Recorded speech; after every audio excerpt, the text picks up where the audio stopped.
Hi there everybody, my name is Ali and today we are doing GameZone from TryHackMe. This was a Linux machine and in the initial foothold, we will exploit an SQL injection vulnerability on the login page first and then on the search functionality. Then we will use SqlMap to dump the username and password from the database and log into the system. In the privilege escalation part, there is an internal web server running on port 10,000. So we will do port forwarding and forward that port 10,000 to our Kali machine and then access the web server. Then we will see a Webmin web server is running that is running an outdated version. So we will exploit that outdated version using metasploit to gain root access. So that being said, let's jump in. I already have started my machine and the IP address is 10.10.200.151. So I will start off with the Nmap scan. So Nmap-A for aggressive scan, -V for verbosity, and then the IP address of the target, which is 10.10.200.151. This can take some time to run, so I already have ran it. Let's see the results. Looking at the results, we see we are having only two ports open, port 22, which is SSH, and the banner tells us that open SSH 7.2 P2 is running, and we are having the operating system as well, which is Ubuntu. And then we are having one another port, which is port 80. The service running is HTTP, and the web server is Apache HTTPD 2.4.18. So nothing else is running. Then on port 22 we are not having any sort of credentials right now, so port 22 is of no use for us, so we are left with only port 80. So let's see what's running on port 80. So I will come to the browser, type in the IP address, which is 10.10.200.151, hit enter, and let's see what's running here. Now looking on port 80, we see some sort of game page and we are having a login functionality here. We are having a register button here as well, but we can see right at the very bottom it says a pound sign, which means that it's going nowhere. Then we are having a no registered yet button. Then we can search anything onto the site as well. So whenever I see a login page, I always go for default credentials. If default credentials does not work, I go for SQL injection. And at the very end, if SQL injection does not work, I always go for admin password brute force using Hydra. So first thing, I will go for default credentials. So admin. And let's see what it says. And admin it says that incorrect login, so that's fine. Let's move on to admin, like admin password.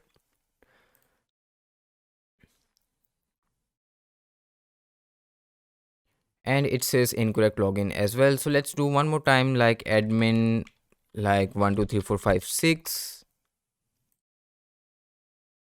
And we can see also in the URL that the page is redirecting to index.php. So whenever I will be going to do a directory brute force using GoBuster, dir search, or any other directory brute forcing tool, I will always use extensions of PHP. But right now I am again having incorrect login error. So now what I will do is I will try to go for SQL injection. So the very first thing and the very basic thing which you need to do for SQL injection is you need to inject a single quotation in both of the fields. So single quotation here and single quotation, hit enter, and let's see whether it gives us any sort of error or not. So again it says incorrect login, but let's do one more basic payload, which is single quotation. Then I will do or, and then I will do 1 equals 1. And then I will do a pound sign, which means that whatever is after this query, just comment it out. So before hitting enter in both of the fields, let me explain you that what this payload is doing for SQL injection. So if I open my Nmap Scan in my notes, if I scroll down, so normally what actually happens is the normal query is that we do like select like anything or everything from the table name, and it will say like, let's say, where user equals to admin and password equals to admin as well. So now what it will do is it will list out all of the rows for which the username is admin and the password is admin. So let's say now as an attacker, the attacker comes in and it enters like admin. So now what actually will happen is if the attacker enters admin in both of the fields, username and password, like this, this query will run in the backend. But what happens is that if an attacker does some strange sort of thing, and I will show you in 1 second. So this is the actual query, and this is where our username and password will come. So let's say what attacker does is attacker will do admin, and then after admin attacker does a single quotation. So what now it will do is that this admin single quotation which is provided by the attacker, it will come here in the username field, and now you can see that something strange is going on. The strange thing is that we will get an SQL error, whether it will be like error in your syntax, the error in your SQL queries, some sort of syntax error we will see onto the page. Why syntax error? Because the attacker supplied admin and then a single quotation, and what actually happened is that admin single quotation came here, and now we are having two quotations here which will cause syntax error. Now normally modern frameworks and modern websites does not gives us any sort of error which is not giving in this one. So I pressed single quotation here and I didn't got any error. So that's totally fine because now they are just doing amazing stuff on SQL injection vulnerabilities, but we can also go for blind injection and some other stuff. So right now what we can do is now that let's copy the same thing here, and I will let you know what an attacker can do. So again, let's see, this is the the query, and the payload will be admin single quotation. Now I know that there is an SQL error because and so I'm trying basically, so I'm trying to get a SQL error. So what I can do is I can do a very simple payload. I will say or 1 equals 1, and then I will do a pound sign. Now what actually this will do is that it will say that okay, that whether admin username is working or not, or is it true or not, or is it in the database or not, that's fine, you use or 1 equals 1. Now what actually 1 equals 1 is always true, so it will say that if this username is correct or not, but this 1 equals 1 is always correct. So or means that on your left side if it is correct, or on your right side if both of the conditions, if any one of these conditions is correct, you will gain access. And then we are using a pound sign. Now pound sign will do is it will just comment out whatever is after this query. So if I copy this all payload, I come here, paste this payload in. Now you can see my syntax highlighting is working right now because I have added a syntax of nmap.py here, and you can see after a pound sign everything just gets blurred, which means that now it is commented out. So my actual query becomes is this one. So it will say that username admin okay, or 1 equals 1, and 1 is always equals to 1 and it is always true, and I will try to bypass the login page in this way, so it might be possible that it will give us access. So let's copy this payload from here now, and I will come back here, and now I will paste this payload. Now you can specify admin or not, but you need to specify single quotation at the very beginning so to make it work. So let's click enter now, and let's see what happens. And now you can see I successfully bypassed the login page, and now I am on portal.php. So I successfully bypassed login page and it redirected me to portal.php. Now on portal.php again, I will see first of all page source by pressing Ctrl U, and looking at the page source we see a complete static website, but I don't know whether search functionality is working because form method is post and autocomplete is off, and but I don't see any sort of JavaScript or some other interesting stuff or any other comment which might be interesting. So let's move on and let's try to search anything random. So let's try test and hit search, nothing happens. Let's do like any random stuff and nothing happens, so that's fine. Let's move on now. Again, here is a search functionality, so what we can do is again go for like SQL injection, because it might be possible that it is searching for something into the database, so it's always worth of looking for SQL injection in the search functionality as well. So again, I will use the same payload, single quotation or 1 equals 1, and then a pound sign to just comment it out. So if I click on search, and let's see what happens. And now you can see I am having the complete details of in from the database, the title, the review. There are some sort of games, Mortal Kombat, and some other games. We are having a review of these games as well. So again, from the payload, I think so that this is vulnerable to SQL injection as well. Now at this point, I will use a tool called SqlMap just to go into the database and to see what are the things which are into database, whether we are having any sort of username or password in the database. So let's see. So for this purpose, I will use a tool called BurpSuite first, because BurpSuite is very important and this is as easy as possible. So I will show you the easiest method to use SqlMap to find SQL injection vulnerabilities and gain access to the database. So very first thing, I will come to my Foxy proxy, turn my BurpSuite on. I will go to my BurpSuite. I will turn my intercept on here as well. Come back here. Let's type in anything random. Let's do test123. Click on search. Now my request will get intercepted, and now you can see my request is intercepted. This is a post request and it is going to portal.php, and then we are having a search item parameter, and this parameter is having our original value. So what I will do is I will copy this all into my file. So I will say copy to file, and I will create a file in my TryHackMe-GameZone, and I will create a file called, let's say, SQL file, and click on save.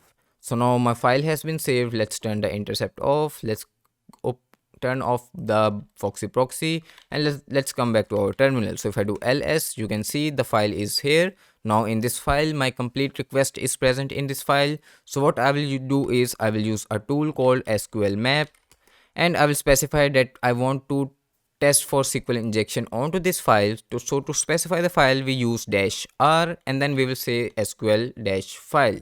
So if I hit enter, let's see what happens. Now SqlMap has been started, and now we directly got that it is vulnerable, and it says in info that the backend database is MySQL, web server operating system is Linux, Ubuntu 16.10 or 16.04, and backend database is MySQL, which is greater than or equals to 5.6. So whenever you get this sort of error, or sorry, not error, whenever you get this sort of information, it means that it is vulnerable to SQL injection. And if I scroll up a little bit, you can see I am having the payloads as well. So the first payload which it tried was this one, which was boolean based blind, and the payload, it was this one, -1589, then a single quotation, then or, and then it says 3592 equals to 3592. So a very similar payload which I use. Then some difficult payloads, this one, and then again a very difficult payload which was this one, trying some sort of select and sleep functions. So again, SqlMap is amazing for all of this stuff.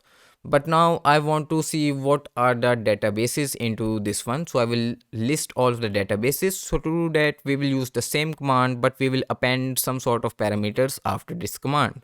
So to append the parameter, I will use --, and for databases, I will use dbs. And if I hit enter now, it will most probably show me all of the databases. So we can see we are having a DB database, information schema, MySQL, performance schema, and system. So these are the 5 databases that we found. Now we need to figure out that which one is strange one. Now normally when you install MySQL on any operating system, information schema, MySQL, performance schema, and SYS, which is sys, are already installed by default. So the strange one is this one, which is DB. So let's see what is in the DB. So I will say that, okay, I know my database. So I will use -D, and I will say that my database is DB. I want to see what are the tables into this database. So I will say that please specify the tables. So --tables, and hit enter, and let's see what it says now. And now you can see it says that database is DB.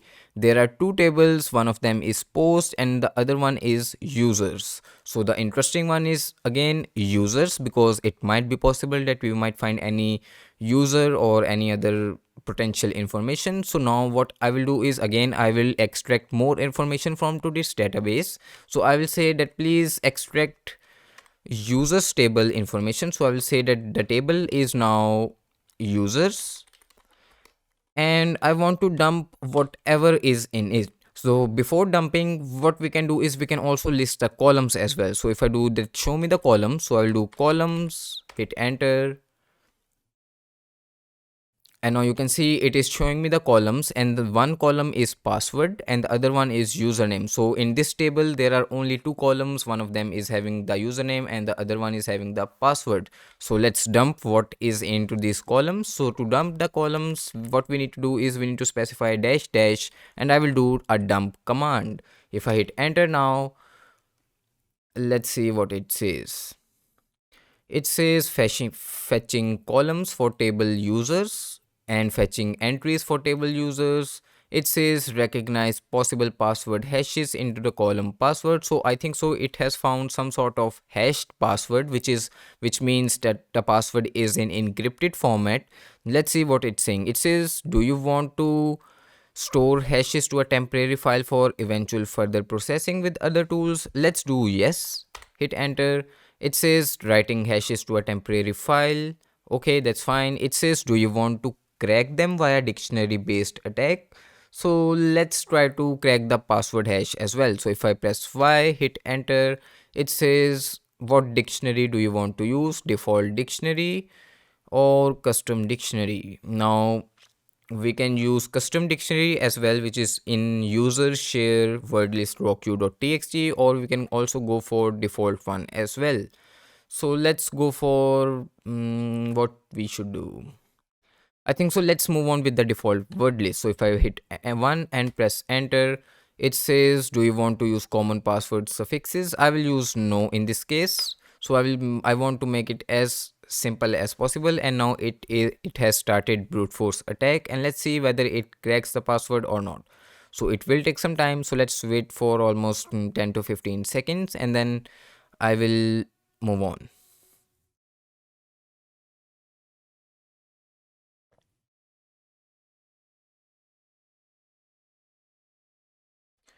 Okay, so after some time, I got the output, but again, I got a password which is in hash format, and I got the username as well, which was agent47. But the strange thing was that I was not able to crack the password. It was not able to crack the password. So that's strange. What we can do now is, first of all, I will try to go to like online password cracking tool and I will try to crack this password hash from there. If that doesn't work, I will use JohnTheRipper, which is a online password brute force tool, I think so. And if JohnTheRipper does not work, I will go to Hashcat. Now normally Hashcat utilizes your graphic card. Now I am not having any sort of graphic card right now because I am using a virtual machine right now. So let's see how it goes. So I will copy this hash all, or before copying the hash, let's use copy all of this into our notes. And now I will copy all of this hash. So the very first platform is crackstation.net. So I will do crackstation, hit enter, and crackstation online password hash cracking tool. And I will simply paste the hash in here. I am not a robot. And let's see if it cracked the hashes or not.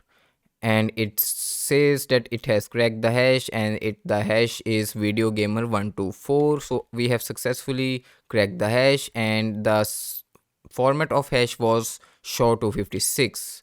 So quite secure password. Let's come back here. Let's paste the password in video gamer 124.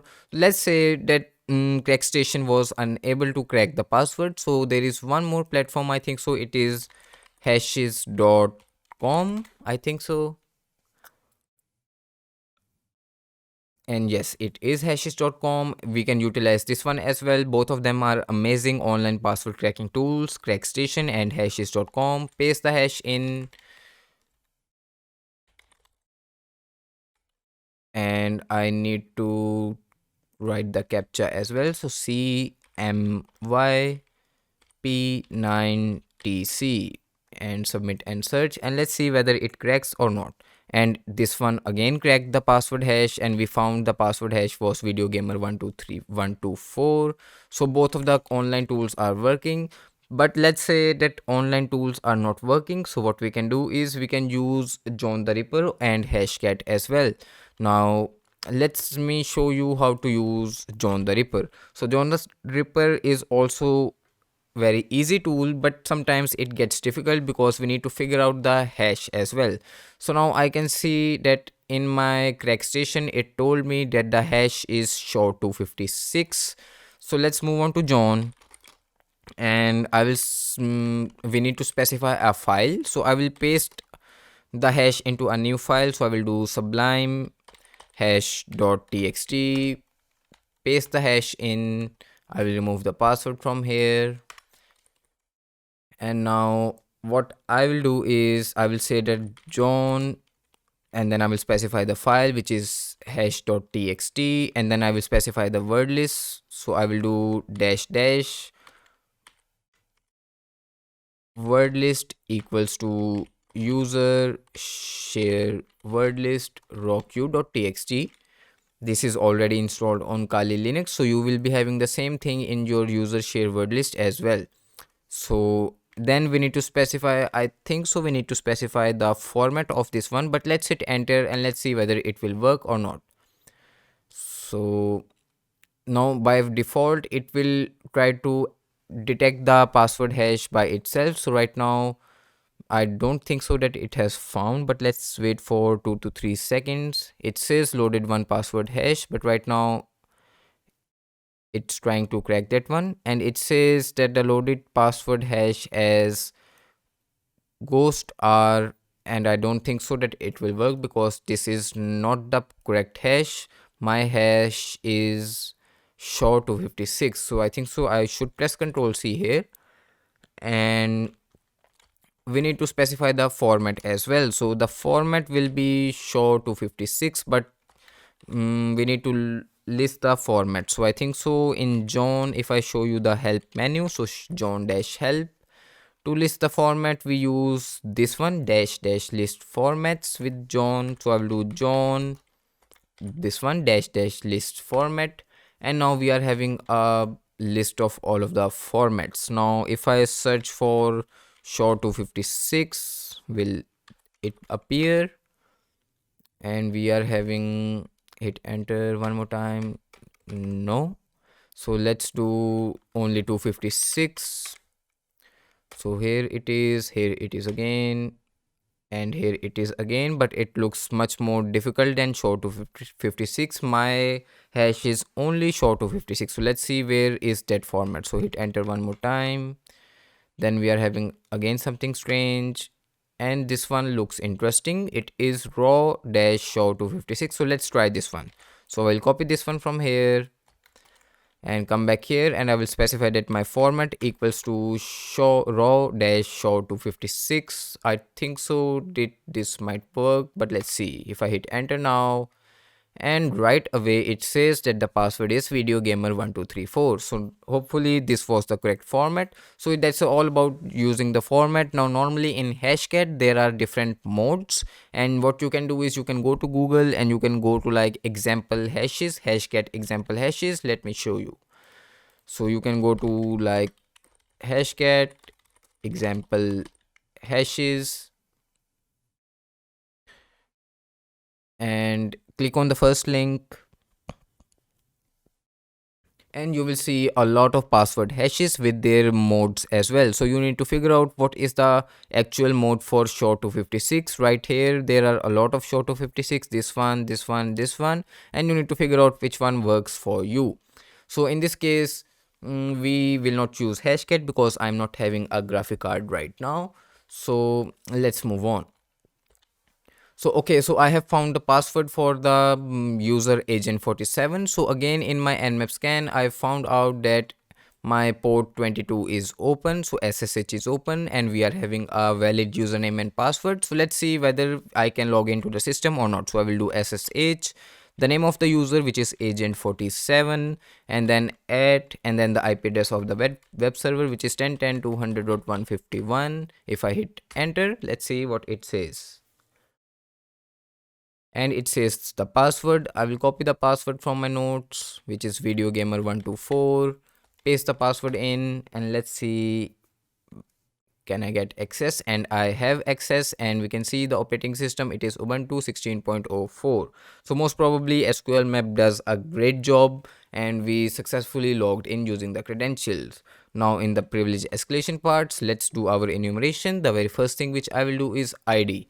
Now the very first thing before doing ID command, I like to gain a fully interactive TTY shell, but right now you can see I am having a fully interactive TTY shell because my agent 47 at GameZone is in some sort of green color, and if I press Ctrl C, you can see my session is not expiring, so I have a fully interactive TTY shell.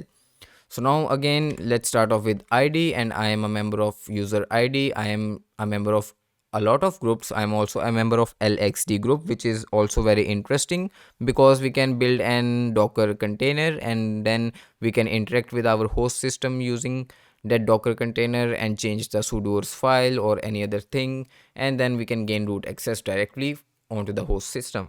But right now again, I will not be going to do this one. Let's move on. So if I do who am I am agent 47. If I do ls, I am having user.txt. If I do ls-la, and on user.txt, I am having read access, so which means that I have gained initial foothold. Now I need to escalate my privileges to root. So what I will do now is I will navigate into different directories. So cd into /ls, ls-la, and there is one strange file into all of this one, which is webmin-setup.out. So let's see what's in this file. So cat webmin, and it is having some sort of strange thing. So okay, so it says welcome to Webmin setup script, version is 1.580. So I think so somewhere Webmin is running. Let's see where it is. Okay, so that's fine. Let's move on, and let's go to op directory because op directory is very interesting. A lot of files are always present for privilege escalation in this one, but right now I am having nothing. Let's see what are the users. So cat etc password, and I am having agent 47 with only bin bash shell, and there is no other user which is having a bin bash shell except root. So most probably I need to gain root access. So if there might be some other user, so chances are that I need to gain access to that user before getting to root, but right now I need to directly jump to root. So I think so we should use automated tool which is Linpeas. So but before going for Linpeas, let's see our cron tab. So if I do cron tab -l, I am having no cron tab for agent 47. Can I cat out my cron tab? So cat etc cron tab, and in my cron tab there is nothing as well. So I think so let's move on and download Linpeas, and I will run Linpeas. So if I go to Linpeas GitHub, go to this one, and I will go to like releases page to download direct binary. So if I scroll down, here is the release page, and I will let's do use this linpeas.sh. So if I click on this one, and it is trying to download, so let's download this one, and it will be in my downloads folder. So if I come here, I will do move root downloads Linpeas into my current working directory by a period. So if I do ls, now Linpeas is here. So I will set up Python web server, python-m simple http server on port 80, and onto my target machine I will navigate into temp directory, hit enter because temp directory is writable by default.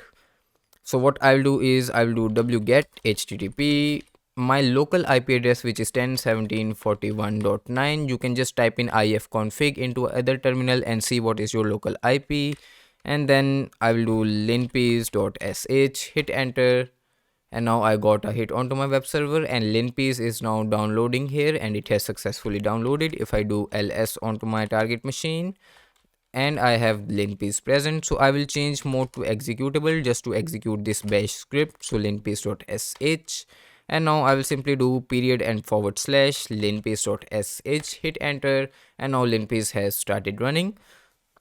And it will figure out all of the enumeration. It will do all enumeration, run all of the enumerating commands. It will also tell us that whether something is potential to privilege escalation in red yellow color. And now you can see right away in LXD group it says that it is having a privilege escalation vector, which is again building a Docker container and trying to interact with our host system.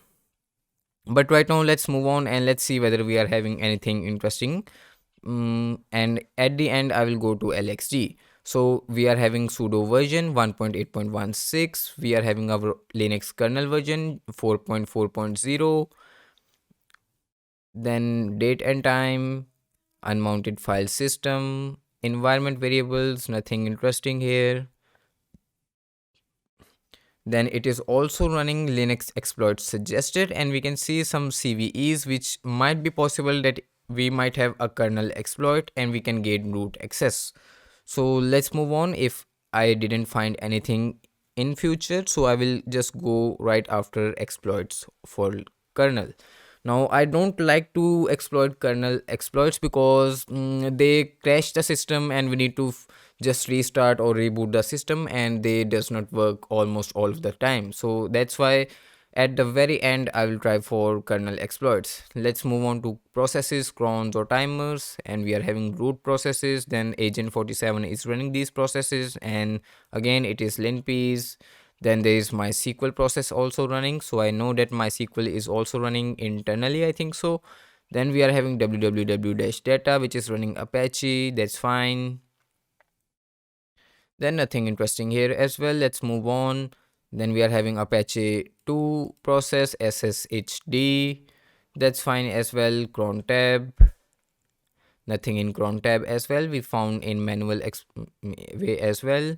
System timers, they are having a timer of 2 hours, again 2 hours and 2 hours, and the left is 11, 13 and 21 hours. So nothing interesting might be possible here. Then move on to sockets, nothing interesting here, and nothing interesting here as well. Network information, we are having no other IP address, so that's fine. Then the IP address of the machine, which is 10.10.200.151. We are having an other interface which is quite interesting, but right now we are having no IP address. Then we are having some open ports as well, and onto this internal machine we are having MySQL, which we saw in the processes as well, but we are having one strange port which is 10,000, and it looks quite interesting. Now from the very beginning we saw that Webmin was running, so I think so on port 10,000 normally Webmin does work. So if I go to Google and say like port 10,000 to like do web server, and let's click on port to 10,000 TCP guide, speed guide, and let's see what it says. So on 10,000, yes, so right at the very top we can see 10,000 port, Webmin web-based Linux admin tool might be possible, it will be running. Then we are having some other services as well, so let's see what is running on 10,000. So now to see what is running on 10,000 we need to do a port forwarding. So because I need to forward this port because it is running internally right now, and our Nmap Scan also didn't detect it, this one. So this is running internally, so we need to forward this port to our Kali machine so that our Nmap Scan should detect as well, and we should go to the browser and see what's running on port 10,000. So to do that we use like SSH port forwarding, because onto this machine I saw in my Nmap Scan that port 22 is open and I am having a SSH shell of the user agent 47. So the very easy way is that you should use SSH port forwarding. Or let's suppose if you port 22 is not open or you are not having any sort of SSH shell, then I would highly recommend that you should use Chisel, because Chisel is amazing tool just for doing port forwarding. Also Chisel is used for tunneling and pivoting as well. So hopefully in my future videos in Active Directory for OSCP I will be going to show you how to use Chisel and other pivoting tools. But right now I will use SSH port forwarding to forward this port onto my Kali machine. So what I will do is I will say like the syntax for this one is quite easy. So you need to do is SSH, and then you need to say that local port forward. Why local port forward? Because we need to forward this local port to our Kali machine. So -L, and then I will do like let's open port 10,000 onto our machine as well. So I will say that please open 10,000 port on my Kali machine from which the traffic will flow. Then I will say my local host,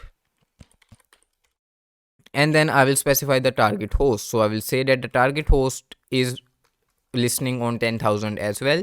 So like this, and then I need to specify the username and password from which the traffic will go. And I know the username and password, which is agent47 at, and then the IP. So IP is 10.10.200.151. If I hit enter, it should work. Let's see. And it is asking for the password, but before entering the password I want to show you one thing, that if I show you my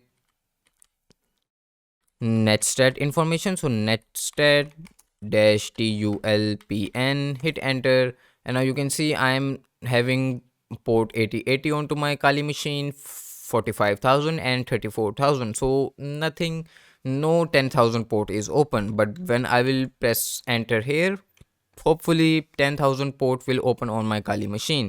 So if I copy the password, which was I think so video gamer 124, come here, paste the password in, hit enter, and let's see. Now I am again logged in, but this time let's come to our Kali machine again, and I will do netstat again, and this time you can see I am having port 10,000 open onto my Kali machine, which is listening on localhost 127.0.0.1. So let's copy this one and let's go to our browser, because now on my browser is listening on port 10,000. So if I come here and do this one, hit enter, and let's see what it says.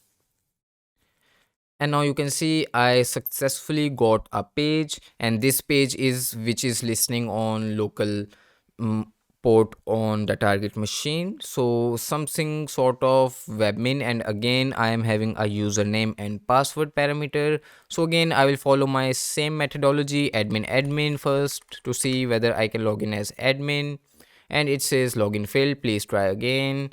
Then I will go for admin password, and again it says login failed, please try again. Now before going to Sql-Injection, I also found a username and password which was agent47 and videogamer124. So let's try that one as well. So agent47, and the password was videogamer124. Can I log in using these credentials? And it looks like that I have successfully logged in onto the Webmin page, and I am having the Webmin version as well, which was 1.580. So again what we can do is we can go to Google and we can say, do we have any exploit for this Webmin version? So let's move on to Google and say like Webmin 1.580 exploit, and right away on exploit database we can see an exploit. Let me change my theme. Okay, so right away on exploit database we see an exploit, and it says remote code execution. Then on to the second one, we are having a rapid 7, which is metasploit as well. So let's see. And that's strange that exploit db is also referring us that you should use metasploit. There is no manual exploit, so I think so we have to use metasploit to exploit this one.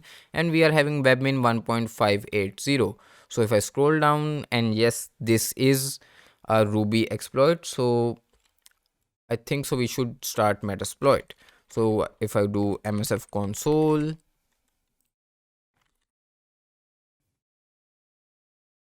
now my metasploit has been started. So you as a beginner, what you can do is you can search for Webmin 1.580, hit enter.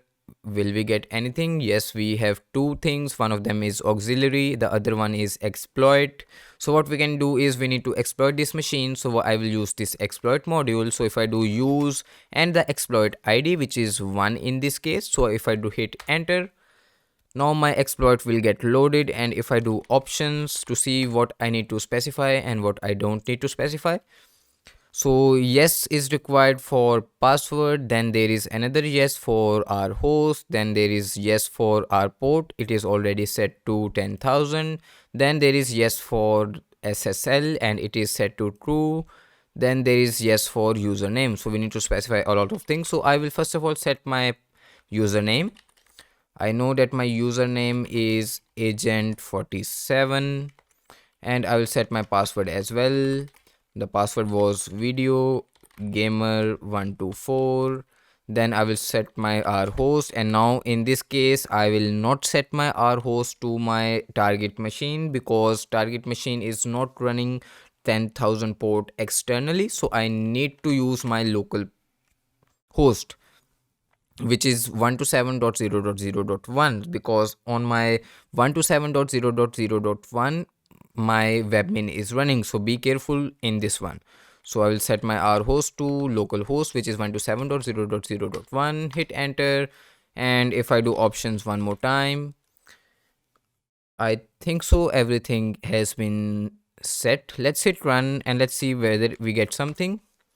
And it says exploit failed, a payload has not been selected. So if I do options one more time, I think so we need to specify the payload as well. So if I do show payloads, whether there are any payloads for this exploit, and there are payloads, there are 12 payloads. So let's see which one works for us. So let's make it as simple as possible. I will use this payload. So cmd unix reverse. So I will say that set payload to this one.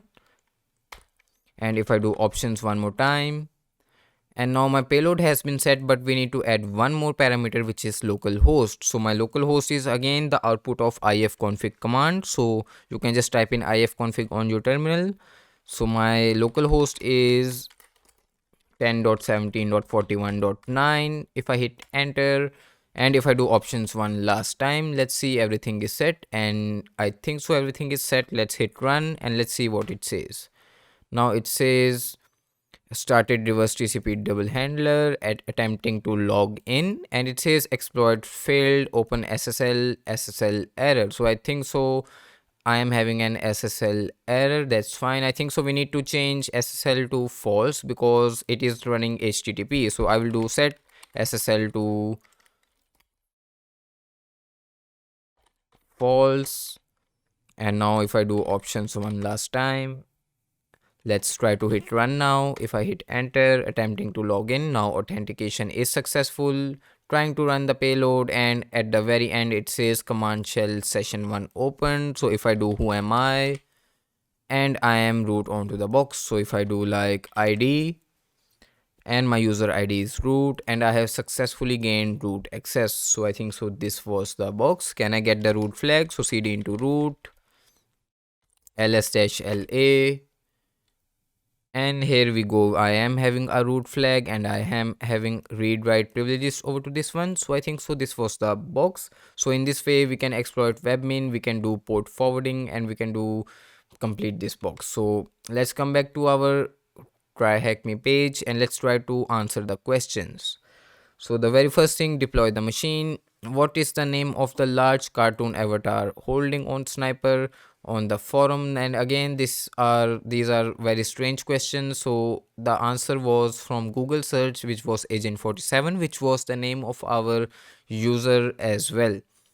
Let's move on to other one, obtaining access via Sql-Injection, and I think so it is going to explain you some sort of SQL, and the same thing which I told you, select all from users where username, and in this case the table name is users, it is selecting username, and then it is selecting the password, and I showed you how to exploit this vulnerability by doing OR 1 equals 1. And in this case what he is doing is he is doing dash dash, then a space, and then a dash to comment out, and I use a pound sign, so you can use both of them. And there is one question, it says when you logged in, what page do you get redirected to? And it was portal.php, we saw that as well. Then using SqlMap, and then he's doing the same stuff, he's intercepting the request in BurpSuite, Then he is using SqlMap -r and then the file, and it is also specifying that the DBMS is MySQL, but I don't know what is my DBMS, so how did they know? So I don't think so that we should supply this parameter. So, and then it is also specifying the dump parameter as well, so I didn't use dump as well. So the very first thing which you need to do is, as a beginner, just do SqlMap -r and then the file name. If it is vulnerable, it will show you, then go for DBMS or dump or some other things, which I did. And then it says what is the hash password. This was the hash password. We cracked the password as well, we got the username as well, and what was the other table name, and we found out that the other table was post as well. Then cracking password with JohnTheRipper. So here it cracked we got the password, which was video gamer, and this was the flag. Let's come here, and what it says now, it says exploiting services with reverse SSH tunnel. So we used SSH for doing port forwarding, and this was a very strange question: how many TCP sockets are running? The answer was 5, and what we need to do was we need to use this one, ss-tulpn, and then we saw that on my local host it was running Webmin. The Webmin was having a version of 1.580, and then privilege escalation with the metasploit, and in this one we will be having only one thing, which is the root exploit. So these were the questions and these were the answers. So hopefully you liked the video. If you liked it, please subscribe and like, and I will see you in the next video. Take care. Bye.